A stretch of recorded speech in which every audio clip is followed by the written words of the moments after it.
नमस्कार प्रणाम। कैसे हैं आप सब। माहौल बहुत ज़्यादा गर्म चल रहा है।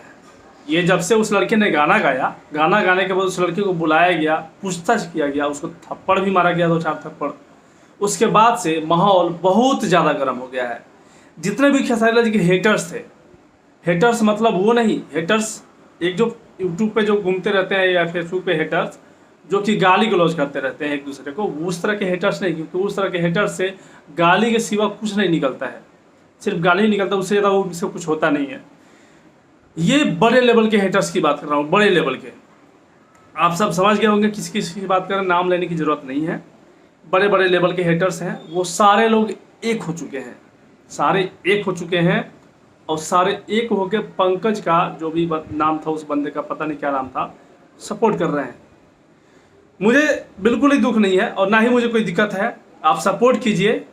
थप्पड़ मारा गया, किसी भी एंगल से वो सही नहीं था, किसी भी एंगल से सही नहीं था। बिकॉज आप मतलब प्रशासन है, आप अपने हाथ में कानून को नहीं ले सकते, कोई भी नहीं ले सकता। थप्पड़ मारा गया, उसके लिए आप सपोर्ट कीजिए, मैं कुछ नहीं बोलूँगा। लेकिन अदर चीज़ के लिए आप एकजुट हो रहे हैं और मतलब यूनिटी करके और कुछ क्या सोच रहे हैं, क्या करना चाह रहे हैं, क्या है ये। उस लड़के ने गाना गाया, इसका विरोध आप नहीं कर रहे हैं। थप्पड़ मारा गया, उसका विरोध कर रहे हैं। मैं अभी भी बोल रहा हूँ, थप्पड़ मारा, उसका विरोध कीजिए, क्योंकि किसी भी एंगल से वो सही नहीं था। मैं बताना चाहता हूँ कि एक संतोष रेणु यादव है, संतोष रेणु यादव है। ये भाई साहब फेसबुक पे आके और इतना घटिया घटिया बातें बोल रहे हैं। शायद इनको पता नहीं है कि इसका इल्ज़ाम क्या होगा। मुझे भी नहीं पता है इसका इल्ज़ाम क्या हो सकता है, ये मुझे भी पता नहीं है। ये तो कानूनी कार्रवाई जब होगी तो अब वही जाने क्या कार्रवाई हो सकता है इसके ऊपर।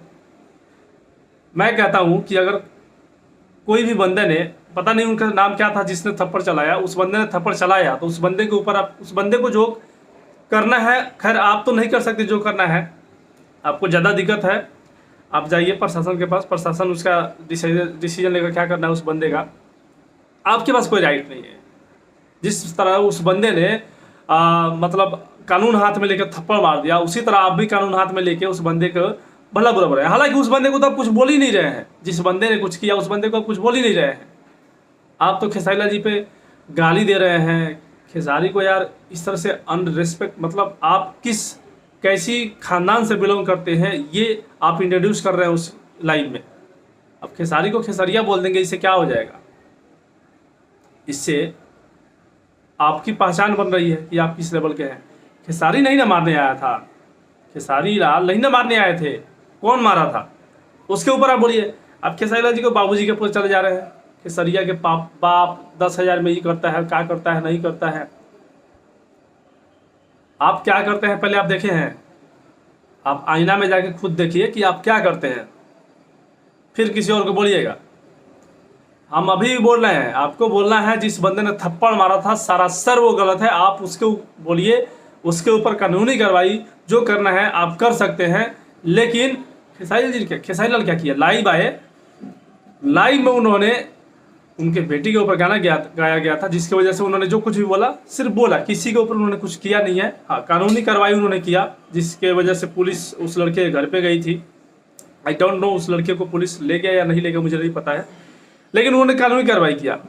बुला के थप्पड़ जो भी है, कोई और मारा था तो आप उनसे बात कीजिए। और आपको पता नहीं है कि आपके ऊपर कितना बड़ा कार्रवाई हो सकता है, और होगा भी, मुझे लगता है कि होगा भी।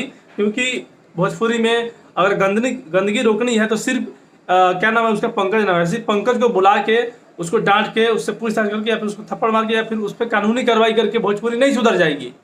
भोजपुरी को सुधारने के लिए, भोजपुरी में जो गंदगी फैली है उसको दूर करने के लिए हर एक को सुधरना पड़ेगा। और सबसे पहले हम सुधरेंगे, सबसे पहले आप सुधरेंगे, तभी सुधरेगा। आप किसी और को सुधारने चले हैं, पहले आप सुधरिए, पहले आप सुधरिए। कितनी गंदगी वाली बात कर रहे हैं आप लाइव में आके। खेसारी लाल को लपेट रहे हैं, उनके फैमिली को लपेट रहे हैं, उनके खानदान को लपेट रहे हैं, विवेक सिंह को लपेट रहे हैं। बहुत बड़ा मानहानि का अगर केस हो जाए, सिर्फ मानहानि का ही हो जाए, बहुत केस बैठ सकते हैं इस पर, लेकिन सिर्फ मानहानि का ही हो जाए तो शायद मुझे नहीं लगता कि आप जितना कमाए होंगे उतना आपको भरना पड़ सकता है। तो भाई मतलब मर्यादा में आके लाइव आए, आप विरोध कीजिए, कोई दिक्कत नहीं है, विरोध करने का हर किसी का हक है, मैं भी कर सकता हूँ। मैं भी कर भी रहा हूँ, थप्पड़ मारा गया उसका मैं विरोध भी कर रहा हूँ, लेकिन एक तरीका से, ठीक है। तो संतोष रेणु के साथ साथ बाकी जितने भी लोग हैं संयम में रहिए और आप विरोध कीजिए, करना है तो आप एक्शन लीजिए ना, मतलब जो होना चाहिए कानूनी कार्रवाई कीजिए। लेकिन इस तरह से आगे लाइव में इस तरह की अभद्र भाषा का उपयोग करना, आप किसी भी एंगल से भोजपुरी को बदनाम होने से नहीं रोक रहे हैं, बल्कि आप भी आज भी बदनाम किए जा रहे हैं। उम्मीद करते हैं कि अगर आप ये वीडियो देख रहे होंगे, बिल्कुल देख रहे होंगे, तो आपको समझ में आ जाएगा मैं क्या कहना चाह रहा हूँ। मैं ना ही आपका विरोध कर रहा हूँ और ना ही उस लड़के का विरोध कर रहा हूँ। थप्पड़ वाले मामले में गाना गाया था उस पर विरोध कर रहा हूँ। गाना उसने गा के बहुत बड़ा गलती किया, हालांकि उस बंदे ने एक्सेप्ट भी किया, लेकिन एक्सेप्ट करने से जो लाइन निकल गया वो वापस नहीं आ सकता, और थप्पड़ मारने से अगर वो भी आगे सॉरी बोल दे तो वापस नहीं आ जाएगा। तो जो गलत है वहाँ मैं कभी समर्थन नहीं दूंगा, और जहाँ गलत है वहाँ मैं कभी चुप भी नहीं बैठूंगा। वो चाहे खेसारी जी का मामला हो, या फिर वो संतोष रेणु का मामला हो, या फिर पंकज का मामला हो, या फिर XYZ किसी का मामला हो। तो संतोष रेणु, पहले आप अपने आप को सुधारो और इस तरह की अभद्र भाषा का उपयोग मत करो। और कार्रवाई तो होनी ही है, क्योंकि जिस तरह से आपने बातें किया है बहुत ही ज़्यादा, मतलब घटिया बातें किया है आपने, जिस तरह से नहीं करना चाहिए। मैं भी आपके ऊपर नहीं कर सकता हूँ, क्योंकि करूँगा तो आपको कुछ बोल रहा हूँ तो अपने आप को दर्शा रहा हूँ कि मैं क्या हूँ, और वही आप कर रहे हैं। उम्मीद करते हैं जितने भी लोग देख रहे हैं आप मेरे बात से सहमत होंगे।